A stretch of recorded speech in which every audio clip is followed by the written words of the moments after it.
Now at 6, police releasing new details in the death investigation of Coral Springs Vice Mayor. Investigators say her husband shot and killed her and then slept in their house with her body upstairs. Unsolved. Mystery. Truth. Headline uncovered. By the time anyone came looking for her, she had already been gone for hours, in the same house where he slept. What you're about to hear is deeply disturbing and involves violence within a home. This is Headlines Uncovered. If you're new here, subscribe, and tell me where you're watching from. She was respected. She was rising. And within hours, she was supposed to step into the biggest moment of her career. But something happened the night before. Something no one around her saw coming. Something was wrong inside the house, but no one knew it yet. The lights were off, the room still, and the silence felt heavier than it should have been. Hours had already passed, and nothing had disturbed what had happened there. No movement. No voices. Just a quiet that didn't belong in a home that had been lived in the night before. Outside, everything looked normal. The neighborhood remained calm, untouched by what was unfolding behind closed doors. There were no signs from the outside that anything had changed. No alarms. No urgency. Just another morning beginning like any other. But time was moving forward, and with it came questions. Messages went unanswered. Calls were not returned. Small concerns began to build into something more serious. On April 1, 2026, those concerns turned into action. A welfare check was requested after it became clear that something was not right. Officers were sent to a residence in Coral Springs, a city known for its quiet communities and routine order. They approached the home without knowing what they were about to walk into. At that moment, everything was still unknown. But inside, the truth was waiting to be found. And within minutes, that silence would be broken. And what they would discover would immediately change the direction of this quiet morning forever, turning concern into something far more serious than expected. Nancy Metayer Bowen had built a life defined by purpose and steady progress. She was a first-generation Haitian American, raised in a household shaped by determination and discipline. Her parents, Lynn Metayer and Marley Metayer, had come to the United States with the goal of creating opportunities their children could grow into, and Nancy carried that expectation forward in everything she pursued. Her academic path reflected that focus. She studied with an emphasis on environmental health, a field that connected science, policy, and real-world impact. Early in her career, she gained experience through opportunities with the National Oceanic and Atmospheric Administration, where she was exposed to large-scale environmental work. She also spent time working within the office of former United States Senator Bill Nelson, gaining insight into how policy decisions are made at the federal level. That experience expanded further during her internship at the White House, where she observed national leadership up close. But her long-term goal was always rooted in community-level impact. Returning to South Florida, she focused on programs that addressed environmental issues, public health concerns, and local engagement. That work eventually led her into politics. In Coral Springs, she ran for a seat on the city commission and won, becoming the first Black and Haitian American woman elected to that body. Her leadership style was detail-oriented and consistent, and over time she built strong support. When she ran again, she did so without opposition. Her policy focus remained clear. She advocated for environmental sustainability, access to healthcare, and community development initiatives that directly affected residents. By early 2026, she was preparing for a major step forward. A congressional campaign announcement had been planned, signaling that her role in public service was about to expand beyond the city level very soon. Officers arrived at the residence with a routine objective: check on the welfare of someone who had not responded to repeated attempts at contact. There were no signs of forced entry from the outside. The home appeared undisturbed. But as they made their way inside, it became clear that this was no routine call. Moving through the interior, they began a standard sweep, announcing their presence as they advanced from room to room. Within moments, they located Nancy Metayer Bowen inside the home. She was unresponsive. The situation shifted immediately from welfare check to active investigation. Emergency response protocols were followed, but it was quickly determined that she was deceased.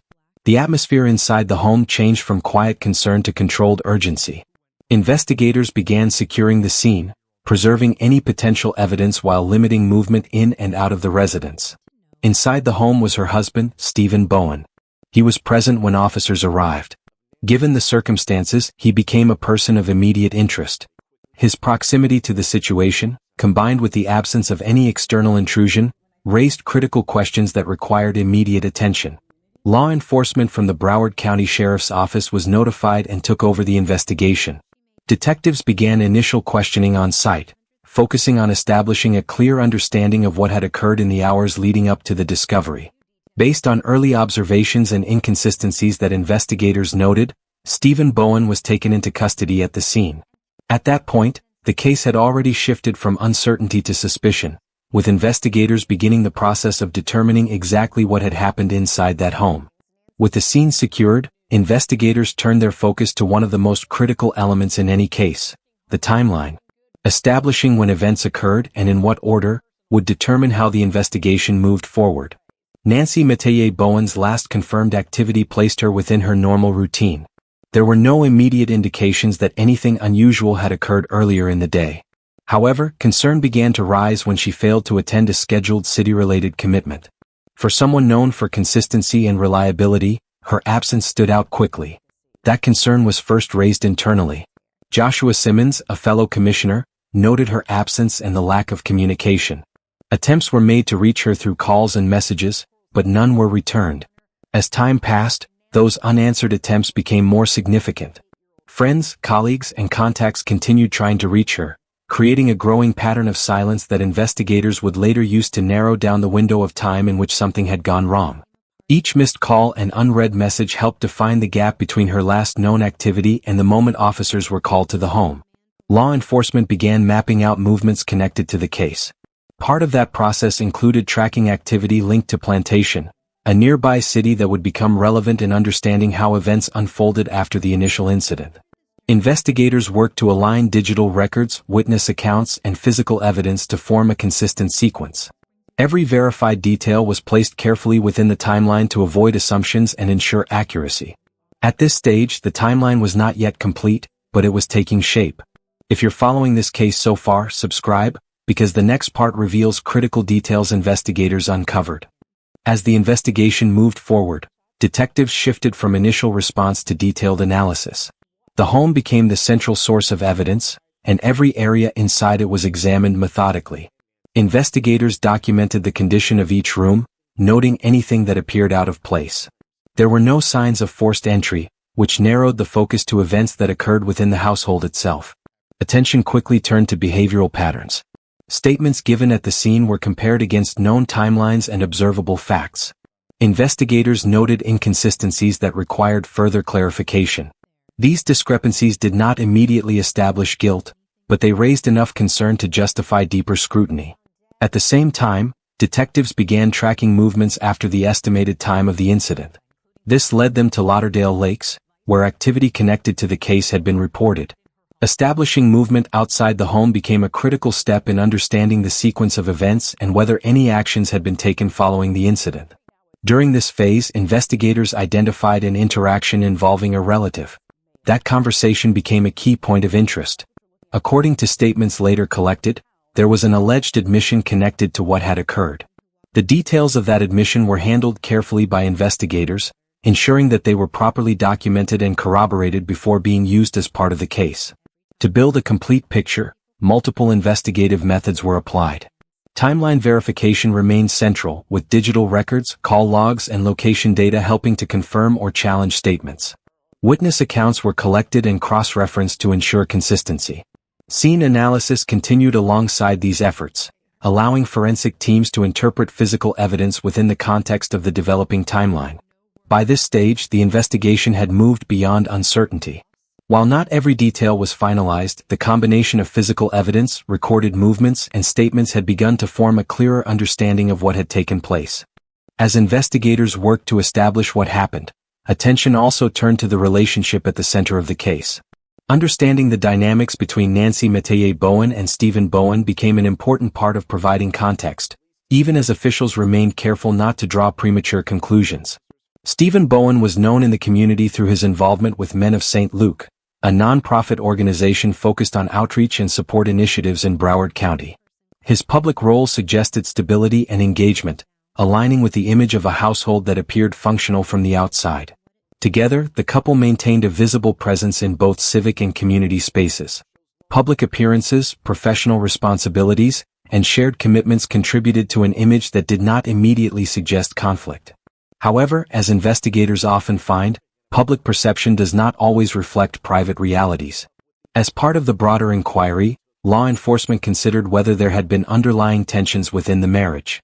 This process involved reviewing communications, speaking with individuals familiar with the couple, and examining any available records that could provide insight into their relationship. At this stage, no definitive motive had been confirmed, and investigators maintained a cautious approach in interpreting any findings. Public officials also began responding as details emerged. Marlon Bolton acknowledged the loss and emphasized the impact on the community, while Nikki Fried issued a statement recognizing Nancy's contributions and leadership. These responses reflected the broader shock surrounding the case rather than offering insight into the circumstances behind it. Investigators continued to treat motive as an open question. While context was being developed, conclusions were reserved until evidence could support them fully, ensuring that the case remained grounded in verifiable facts rather than assumption.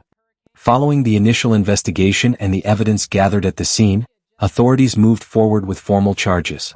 Steven Bowen was charged with first-degree murder, along with additional charges related to evidence in the case. These charges reflected the seriousness of the findings investigators had documented during the early stages of the investigation. He was transported into custody under the authority of the Broward County Sheriff's Office, where procedures were followed to process the case for court. The transition from investigation to prosecution marked a critical shift, as the focus moved from establishing what happened to presenting those findings within the legal system. At his first court appearance, the proceedings were direct and procedural. The charges were formally read, and the court reviewed the initial details presented by prosecutors. Based on the nature of the case and the information available at the time, the judge ruled that Steven Bowen would be held without bond. This decision reflected both the severity of the charges and the court's assessment of the situation. It ensured that he would remain in custody as the case continued to develop. City officials also began addressing the situation publicly. Catherine Given, serving as the Coral Springs city manager, acknowledged the loss and emphasized the impact on both the local government and the wider community. Her statement focused on maintaining stability within the city while recognizing the significance of the event. At this stage, the legal process had only begun. While charges had been filed, the case would continue through further hearings, evidence presentation, and eventual trial proceedings, where each detail would be examined under legal scrutiny. As the legal process moved forward, the impact of the case continued to unfold beyond the courtroom. The loss of Nancy Metayer Bowen was felt across Coral Springs and beyond, affecting not only those who worked alongside her but also the residents she represented. Public officials expressed their reactions as the reality of the situation set in. Jared Moskowitz acknowledged her contributions to public service, highlighting the sudden nature of the loss and the gap it created within the community. His statement reflected a broader sense of disbelief shared by many who had followed her work. For her family, the loss was deeply personal. Her brother, Donovan Metayer, had already experienced tragedy years earlier, having survived the Stoneman Douglas High School shooting. That connection added another layer to the family's experience, linking two separate events marked by sudden and profound loss. As more information became public, questions began to surface. Investigators had worked to establish a clear sequence of events, but some aspects of the case remained difficult to fully understand. Were there warning signs that went unnoticed? Were there underlying struggles that had not been visible to those outside the household? These questions did not have immediate answers. They remained part of the broader conversation surrounding the case, as both the public and those closest to the situation tried to make sense of what had happened. In the end, the case stands as both a legal matter and a human story. It reflects the complexities of relationships, the limits of perception, and the lasting impact of a single event.